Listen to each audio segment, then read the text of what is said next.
तो दोस्तों आज की जो वीडियो है उसको मैं काफ़ी लंबे टाइम से बनाने की सोच रहा था, बट हर बार किसी ना किसी वजह से ये डिले होती ही जा रही थी। जिसका जो सबसे मेजर रीज़न रहता था वो होता था हार्डवेयर रिसोर्सेज का अवेलेबल ना हो पाना। बट आज मेरे पास मौका है गाइस कि मैं एनवीडिया के टॉप एंड RTX 3090 GPU को कंपेयर करूंगा AMD के RX top most 6900 XT GPU के साथ। और ये देखना चाह रहा था मैं कि आखिर इन दोनों में से सबसे बलवान कौन सा वाला है, आखिर किस में है सबसे ज्यादा ताकत, क्या वो एनवीडिया है या फिर AMD। तो चलिए फिर बिना किसी देर के स्टार्ट कर लेते हैं आज की ये वीडियो।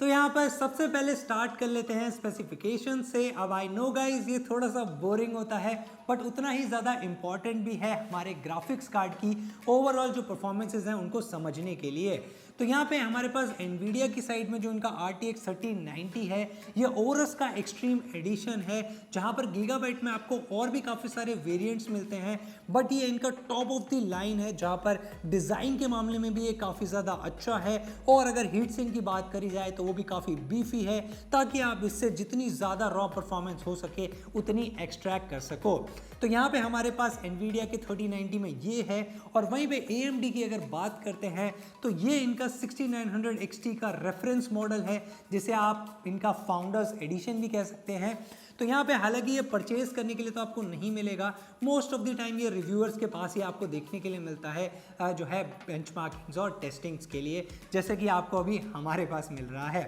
तो यहाँ पे हमारे पास 6900 XT के मामले में ये वाला कार्ड है। अब यहाँ पे अगर कोर्स की बात करते हैं तो आपको एनवीडिया के 3090 में अराउंड 10,496 कूड़ा कोर्स मिलते हैं, while on the other hand 6900 XT में ये सिर्फ आधे हैं, 5120 स्ट्रीम प्रोसेसर्स के आसपास। तो यहाँ पे 5376 कोर्स जो हैं वो आपको AMD के अंदर कम मिलते हैं। तो इस मामले में तो ऑब्वियसली एनवीडिया जीतता है। अब वहीं पे रे ट्रेसिंग कोर्स की बात करें, जो कि आजकल गेम्स के अंदर बहुत ज़्यादा पॉपुलर भी हो रहा है, आपकी जो है reflection, refraction, global illumination, shadows को जो है इंजॉय करने के लिए, तो आपको एनवीडिया में अराउंड 82 के आसपास वो मिल जाते हैं, while on the other hand AMD में 80 के आसपास हैं, जिसमें कुछ ज़्यादा डिफरेंस नहीं है। बट जो रे ट्रेसिंग आपको एनवीडिया में मिलती है वो मैं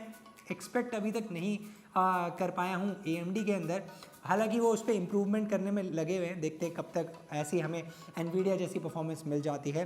अब वहाँ पे टेंसर कोर्स की बात करी जाए, जो कि आपकी AI कैलकुलेशंस को करने के लिए होती है, तो आपको वो सिर्फ एनवीडिया में ही मिलती है 328 कोर्स के आसपास। हालांकि AMD अभी उस जगह तक नहीं पहुँचा है, तो उसमें कोई भी ऐसे टेंसर कोर्स नहीं है।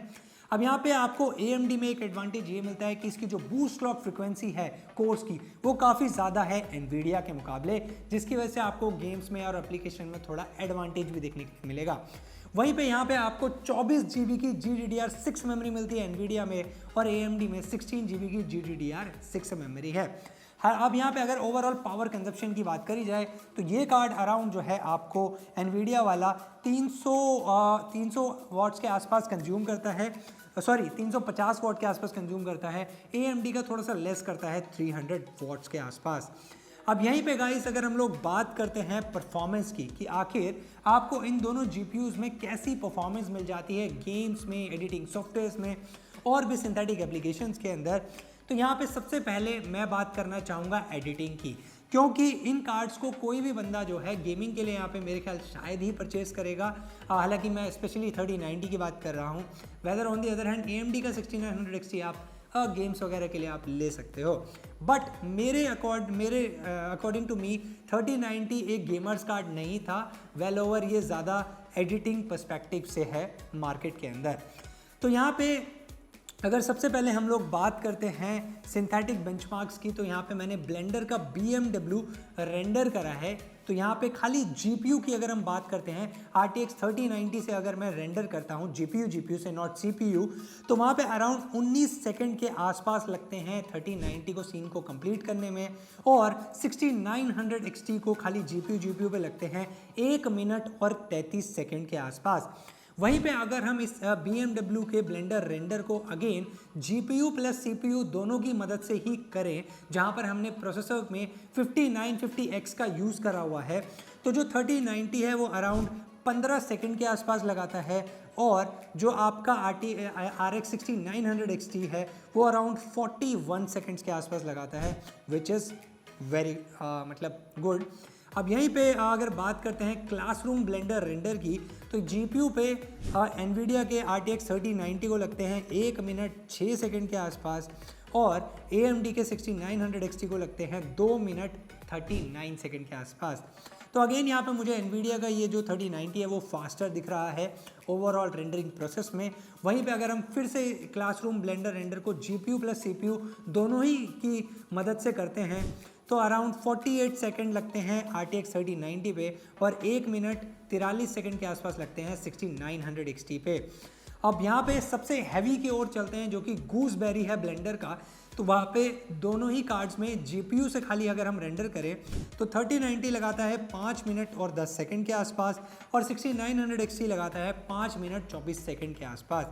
यहीं पे इस सीन को अगर हम दोबारा से GPU प्लस CPU दोनों ही की मदद से करें,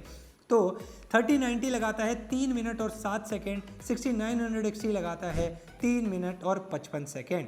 तो यहाँ पे आप लोग देख सकते हो कि एडिटिंग के मामले में मुझे तो स्कोर्स के अकॉर्डिंग, या जो हमें यहाँ पे दिख रही है परफॉर्मेंस सिंथेटिक बेंचमार्क में, तो वो 3090 को ही विनर घोषित करता है। अब यहाँ पे इसके अलावा अगर हम लोग बात करते हैं गेमिंग की, तो आप लोगों को मैं बता दूं कि जो टेस्ट बेंच हम गेम्स को जो है यहाँ पे टेस्टिंग करने के लिए यूज़ कर रहे हैं, वहाँ पर हमने प्रोसेसर में 5950X लिया हुआ है ASRock के X570 ताइची रेजर एडिशन मदरबोर्ड के साथ। 32 gigabytes of Trident Z royal memory है CL14 पे 3600 मेगाहर्ट्ज़ की फ्रीक्वेंसी के साथ, और साथ ही साथ हम जो हैं ग्राफिक्स कार्ड के मामले में आप लोगों को पता ही है 3090 एंड 6900 XT का यूज़ कर रहे हैं, वो भी विंडोज़ के लेटेस्ट, विंडोज़ 10 के लेटेस्ट वर्जन और NVIDIA और AMD के लेटेस्ट ड्राइवर्स के साथ। तो यहाँ पे गाइस फिर आप लोग देख लीजिए कि जितनी भी गेम्स हमने 4K अल्ट्रा सेटिंग्स पे जो है बेंच करी हैं, उनमें आपको कैसी परफॉर्मेंस देखने के लिए मिल जाती है।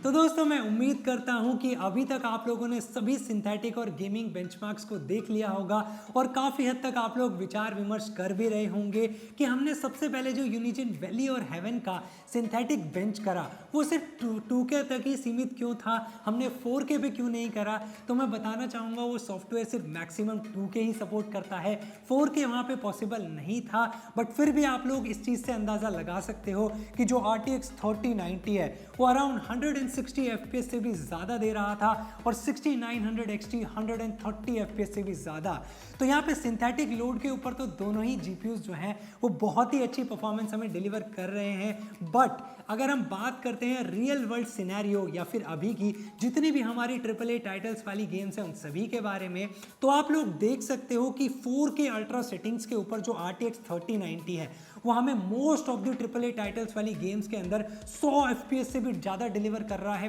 बिना किसी प्रॉब्लम के। बट यहाँ पर अगर हम 6900 XT की बात करें तो ये काफ़ी हद तक स्ट्रगल कर रहा है 100 FPS को रीच करने में, जहाँ पर आप लोग देख सकते हो कि जो फार क्राई 5 था, फाइनल फैंटेसी 15 थी या डर्ट 5 था, वो 85, 89 एंड 90 FPS के आसपास दे रहे हैं, जहाँ पर ये बिल्कुल लगता है कि ये काफ़ी हद तक स्ट्रगल कर रहा है। जहाँ पर 3090 सीमलेसली बहुत ही अच्छे 100 FPS यहाँ पे डिलीवर कर रहा है। अब ऐसा नहीं हो सकता कि ये 3090 कहीं स्ट्रगल नहीं कर सकता है। हालांकि 2 गेम्स मैंने ऐसी देखी जहाँ पर बॉर्डरलैंड में 75 FPS और हमारी जो मेट्रो एक्सोडस थी उसमें 42 FPS थी, तो ये भी 2 गेमों में वहाँ पर 4K अल्ट्रा पे स्ट्रगल कर रहा था। अब यहाँ पे इसके अलावा हम लोग अगर बात करते हैं टेम्परेचर्स की, तो यहाँ पर जो NVIDIA का RTX 3090 है वो 70 डिग्रीज के आसपास था, चाहे हमने जितनी भी गेम्स रन करी, एडिटिंग सॉफ्टवेयर रन करे, सिंथेटिक बेंचमार्क्स रन करे। अब यहाँ पे ये ऑब्वियस भी है क्योंकि ये कार्ड काफ़ी ज़्यादा बीफी है, पावरफुल है, इसके अंदर 10,000 जो है CUDA कोर्स हैं और इसके अलावा हमने फैन स्पीड को जो है 100 पे भी रखा था ताकि हम जो है best of the best performance जो है इस कार्ड से देख सकें। अब यहाँ पे 6900 XT काफ़ी कूलर रन कर रहा था, सेम यहाँ पे फैन स्पीड 100% रखी गई है, अराउंड 54 डिग्रीज के आसपास, जो कि ऑब्वियस है क्योंकि इसमें half of the CUDA course हैं या स्पेक्स हैं 3090 के मुकाबले। अब गाइस ये तो रही बात एडिटिंग की, सिंथेटिक की, गेमिंग बेंचमार्क्स की, बट अगर अब फाइनली बात करा जाए प्राइस पॉइंट के बारे में, तो ये 3090 जो RTX था NVIDIA का, उनका फाउंडर्स एडिशन लॉन्च हुआ था अराउंड 1,33,000 रुपये के आसपास और 6900 XT लॉन्च हुआ था 74,000 रुपीज़ के आसपास, जो कि आपको फिलहाल अभी इस वक्त पे मार्केट में तो बिल्कुल भी इस प्राइस पे परचेज करने के लिए नहीं मिलने वाला है। उसके बारे में मैं एक्सप्लेन नहीं करना चाहूँगा क्योंकि पिछली मैं काफ़ी वीडियोज़ में बता चुका हूँ कि ऐसा क्यों हो रहा है फिलहाल मार्केट के ऊपर। तो ये कार्ड जो है आपको RTX 3090 अभी अराउंड 2,40,000 से लेकर 2,50,000 के आसपास परचेज करने के लिए मिलेगा और वहीं पे 6900 XT जो है 1,70,000 से लेकर 1,80,000 रुपये के आसपास अवेलेबल है मार्केट में। तो ये बिल्कुल भी समझदारी नहीं है कि आप इन कार्ड्स को अभी परचेज करो, बट जिस